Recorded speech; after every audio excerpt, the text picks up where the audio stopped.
আমাদের প্রিয় ডিপেন্ডেবল মুশফিকুর রহিম, আপনার চলে যাওয়ার এটাই চূড়ান্ত সময়। নতুন করে আর আপনার প্রমাণ করার কিছু নাই।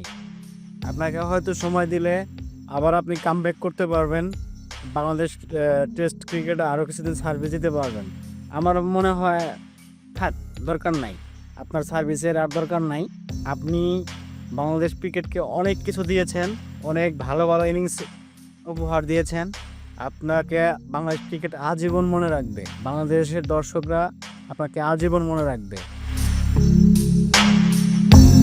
এখন দল থেকে যদি চলে যান, সেক্ষেত্রে একটা নতুন প্লেয়ার যুক্ত হবে, তার স্কিল ডেভেলপ হবে এবং বাংলাদেশ ক্রিকেটে হয়তো আপনার অভাব কেউ পূরণ করতে পারবে কিনা জানি না, কিন্তু আরেকটা ক্রিকেটার তৈরি হওয়ার একটা জায়গা তৈরি হবে।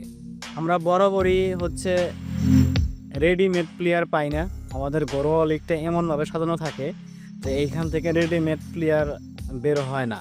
সেক্ষেত্রে আমাদের ইন্টারন্যাশনাল ক্রিকেটে আসার পরে আমরা স্কিল ডেভেলপ করি, আত্মবিশ্বাস ডেভেলপ করি। সুতরাং এই জন্যেই আমাদের নতুনদের জন্য জায়গা ছেড়ে দেওয়া উচিত।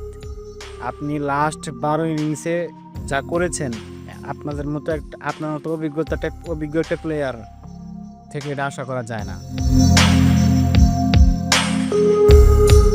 আপনি লাস্ট 12 ইনিংসে এমন করার কারণ হয়তো আত্মবিশ্বাসী। তার কারণ হচ্ছে আপনার তো অভিজ্ঞতার কোনো ঘাটতি ছিল না এবং স্কিলেও কোনো সমস্যা নাই। সেক্ষেত্রে আপনার এমন হচ্ছে সমালোচনা, সোশ্যাল মিডিয়া, তারপরে পারিবারিক ইস্যু, যেমন আপনারা খারাপ পারফর্ম করলে আপনাদের ওয়াইফরা স্ট্যাটাস দেয় ফেসবুকে। তো এসবই হচ্ছে আপনার খারাপ করার কারণ। টোটালি হচ্ছে আত্মবিশ্বাস। হয়তো আপনাকে কেউ কিছু মোটিভেট করলে, একটু সময় নিলে আপনি কামব্যাক করতে পারবেন। তো আমাদের দর্শকরা মনে করে যে আপনার এখনই চলে যাওয়া উচিত। এখনই চলে গেলে বাংলাদেশ ক্রিকেটের জন্য উপকার হবে। বাংলাদেশ ক্রিকেট হয়তো আর একটা নতুন প্লেয়ার পাবে। সেক্ষেত্রে আপনার এখনই চলে যাওয়া উচিত।